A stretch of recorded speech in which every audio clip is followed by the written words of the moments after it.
Hey guys, welcome back. So, yesterday we talked about cattle trails and the frontier unit and the intro to that, and how Texas ranchers would take their cattle from the south part of the United States in Texas to the Midwest into Kansas, Oklahoma, and Nebraska, and then eventually they'd get on trains and go west to San Francisco in California, and then east to Chicago, eventually to the East Coast as well.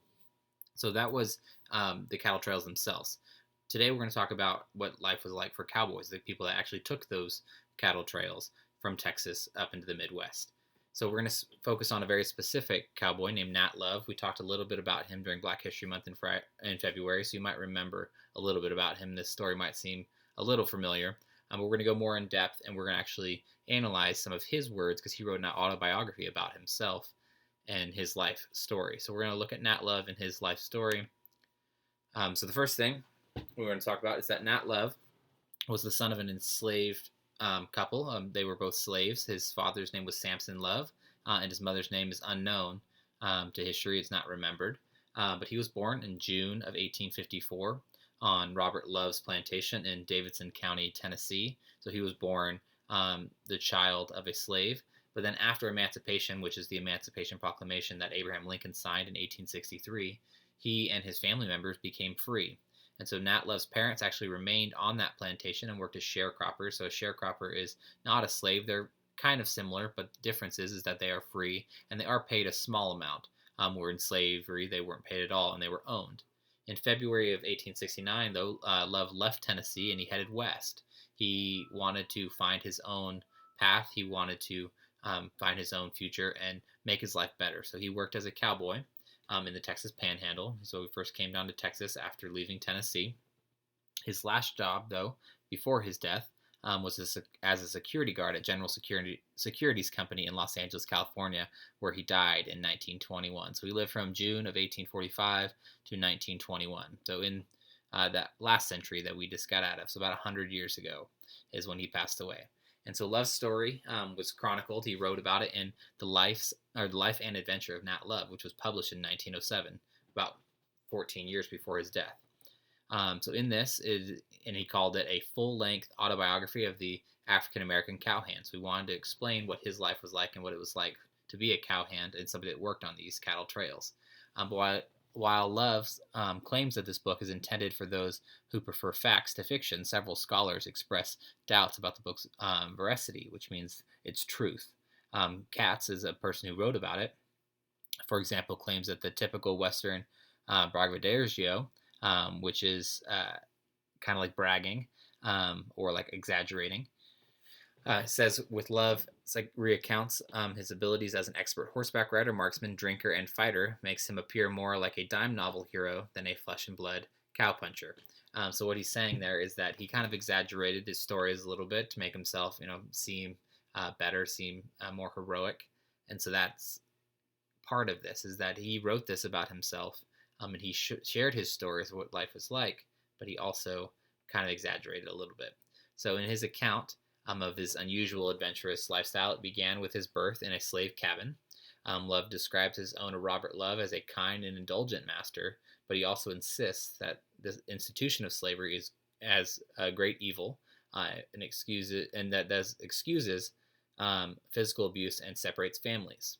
Love praises Abraham Lincoln and Harriet Beecher Stowe for their efforts to end the system that he says made the status of the slave even under a kind master, the same as that of a horse or a cow. So that's how he likens slavery. That's very similar to how animals are treated. So after emancipation, Love's family struggled to make ends meet, and his father died soon after being freed. The hard work from morning till night that a sharecropper demands makes Love begin to think about going west because freedom is sweet and he wants to make more of his life. After winning a horse in a raffle, Love sells the horse back to its owner for $50. Love wins the same horse in a second raffle, and again sells it back for $50. Taking his $100 home, Love, then a 15-year-old, gives half of the money to his mother and then leaves the rest for himself and goes out into the world to make himself into a better person and get himself a better condition. So he spends the next, decade or two of his life as a cowboy. He works all over in a bunch of different ranches, And his story goes on to include him fighting against Native Americans, chasing stampeding cattle, roping wild mustangs, sharing a drink with Billy the Kid, who was an outlaw, very similar to Jesse James, and besting all comers in riding, roping, and shooting. So he brags about his abilities as a cowboy. Eventually, Love recognizes that the march of progress is beginning and bringing railroads to the west, and the railroads will make the cowboy's job obsolete. So, in response, he settles down in Denver and accepts a position as a pullman, sleeping car porter. So, he changes his job from being a cowboy to working for the railroad because he sees that the railroad is going to make being cowboys obsolete, make it not necessary to do that anymore. So Love consistently characterizes the American West frontier as a place where his talents and hard work and ingenuity were always appreciated. Indeed, Love's telling the West is a place that allowed him to not just be a man, but also a hero. And so that's in his words. He talks about his life. And like I said, he does exaggerate just a little bit. But he does tell you how life was for the cowboy ranch hand, is that he talks about it being kind of wild, it being kind of on its own. There's not a lot of law present, and he's able to do a lot of things that you wouldn't do in the cities on the East Coast. And so that's Nat Love's story, kind of quickly. So now I'm going to show you a video on branding and how that's done. I'm going to click on that real quick, and then I'll tell you a little bit about what's happening afterwards.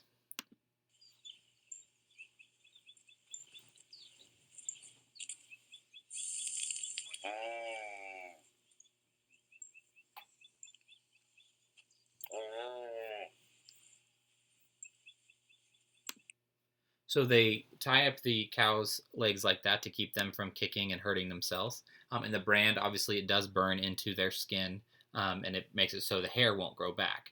And so it gives them a scar, so they are branded. So the brands are put there by the cowboys, and even done today, to make them easy to recognize on who owns which cattle. Very similar to putting your name on, your backpack or on your binder. They did that to their property, their cattle, so that way they knew when they were taking them up to market and they got there with hundreds of other ranchers and cattle, that they would be able to figure out whose cow belonged to who. So that's all I got for today's video. Tomorrow's video is going to be about ranching in Texas. We're going to talk about two of the biggest ranches in Texas and how they worked. So I'll see you guys then.